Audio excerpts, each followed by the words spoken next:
What's up, ladies and gentlemen? Welcome back to another episode of Mysterybusters. And today,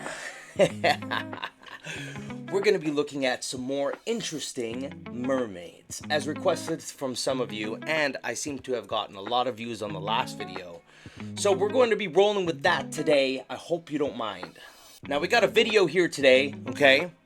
It's called The Book of Enoch Explained, Mermaids. So apparently, in the Book of Enoch, mermaids was a thing. And we're going to check that out today, okay? The channel that we're going to be watching is called Anonymous Prophet. Okay, I'm going to leave his link down in the description below if you want to see the full video on your own. And please subscribe to him if you like. Also, if you could like this video, I would really appreciate that. So without further ado, let's get started. Are you guys ready? I'm ready. Let's do this.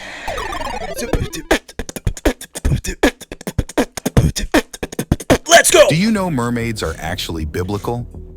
I will explain what one of the most important missing books from the Bible says about mermaids, and why throughout history there have been countless sightings of what is believed to be a mythical creature known as the mermaid. We saw this in the These last one. creatures have been documented in several ancient cultures, with each culture labeling the beings with different names.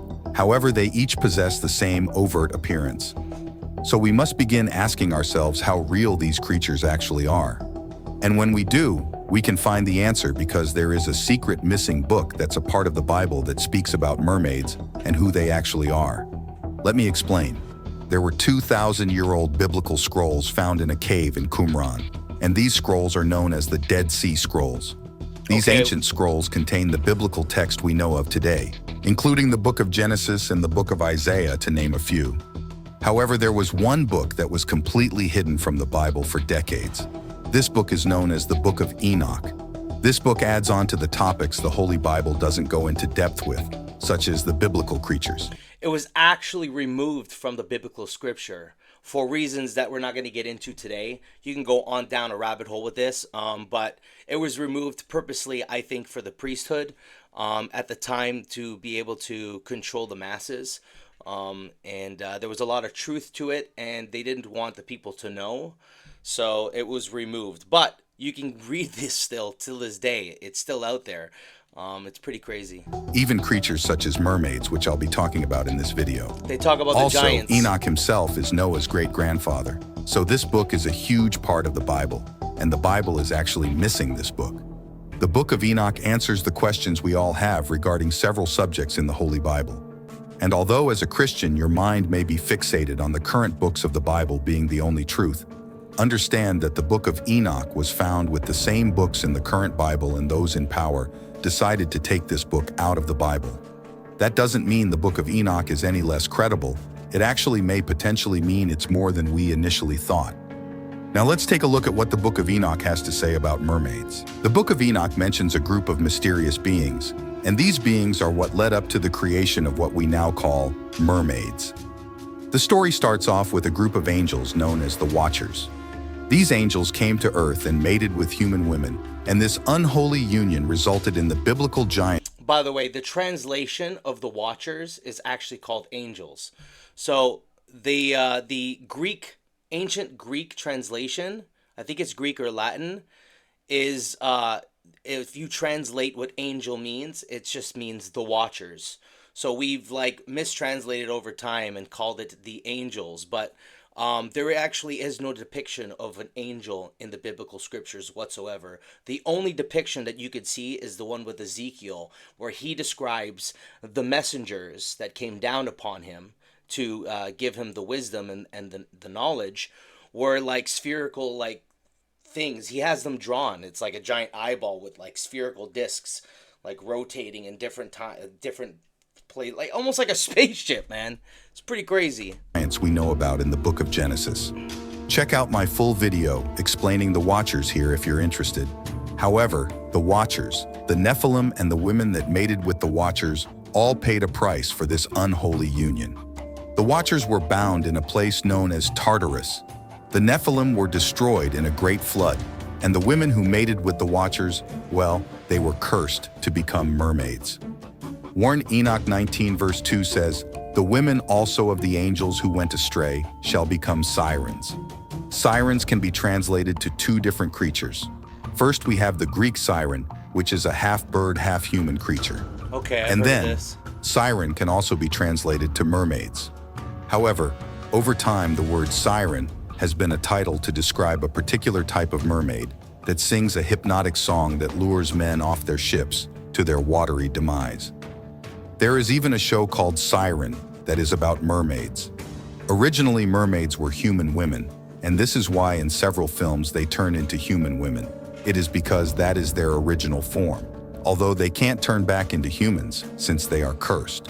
And they're not anywhere near as beautiful as they're portrayed according to first-hand accounts with these creatures. Yeah. When we dive deeper into the Bible, we can see that this verse is referring to mermaids. The Bible mentions how in the new earth there won't be any oceans, meaning God views oceans as something unholy, perhaps for the very purpose of demonic marine spirits, better known as mermaids, inhabit the oceans. Revelation 21 verse 1 says, "Then I saw a new heaven and a new earth, for the first heaven and the first earth had passed away, and there was no longer any sea." Now that we know these creatures are biblical, it is pretty obvious these aquatic humanoid creatures survived the Great Flood. Their natural habitat is water. So that would explain why there are still so many sightings till this day. The first-hand accounts of these creatures prove these beings are demonic to say the least. Many people who encounter these beings say they are demonic in nature because they lure people off their boats in the middle. Yeah, but everything that we think isn't human or can't describe, we always go to like demons. Even people with UFOs. There's a whole like community out there that say UFOs are not aliens and it's just demons. It's like, I don't know, believe what you want, I guess, whatever. Of the ocean. However, they apparently don't only inhabit the oceans, they inhabit other bodies of water as well, such as lakes and rivers. Mermaids are also known as marine spirits. Mermaids have been documented for thousands of years. There is even an ancient Egyptian painting that illustrates a war that happened between humans and mermaids. These creatures are described as having a frightening appearance and also possessing supernatural abilities, particularly. I do not really like how he's depicting it. He's going into it like with a one-sided view, and you have to understand that humans are not innocent. We're not like holy people ourselves, okay? Like we have caused so much pain and suffering amongst each other, and these wars, just like everything else, we want to control. We want to control the world. We populate. Now on top of that, we claim land. Like, no land on earth is ours, okay? Like, get over yourself. We don't own the earth. You understand what I mean? It's this mentality that causes the destruction. So, I'm not going to say that these creatures or these mermaids are, like, more special or are less special than us or are evil. Like, you know what I'm saying? Like, Particularly hypnotism with their voices and also telepathy, which is the ability to communicate mentally without speaking. Most of the time, they are described as having all black eyes, razor-sharp teeth, gills in their face, and webbed fingers. These creatures spark the folklore surrounding the swamp monsters. Now let's take a look at some of my favorite first-hand accounts regarding these beings. There is a testimony that I find quite intriguing about a woman who, unfortunately, I don't have the name of, encountering a mermaid, and she said it communicated with her telepathically and said something frightening. A woman was swimming in a lake while her family was off in the distance, cooking at a family event they were throwing. The woman said she got onto this rock near where she was swimming, and in her own words, everything went silent. All her family, the birds, the wind, everything went completely silent. And then she seen a mermaid with all black almond-shaped eyes emerge from the water and telepathically told her, "I can make you jump in the water." She said she began to get frightened, and then the mermaid looked dissatisfied and then swam away, vanishing into the depths. This is a very frightening encounter, considering the abundant amount of testimonies that have a similar story about these creatures making people jump into the depths and for them never to be seen again. Other cultures believe if you see a mermaid, you'll become rich. And also, there are places where people are believed to literally be taken by these creatures. My final take is, If these creatures have been documented for thousands of years up to now by several cultures worldwide, there is no way that this is just some myth. Wow, that was really interesting. I liked that whole thing. The narration was good, very good. What do you guys think? Like, do you think they're demonic in nature?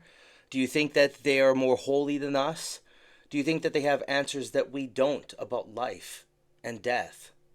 You know what I mean? Like, to be cursed means that you eventually have the understanding of forgiveness, don't you think? Like, if it's been thousands of years with a curse, like, have you ever watched Beauty and the Beast?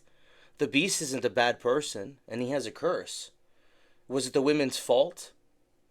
In the same sense, was it Eve's fault to eat the apple? Right? From what I understand, the women was the one who inherited the ancient wisdom.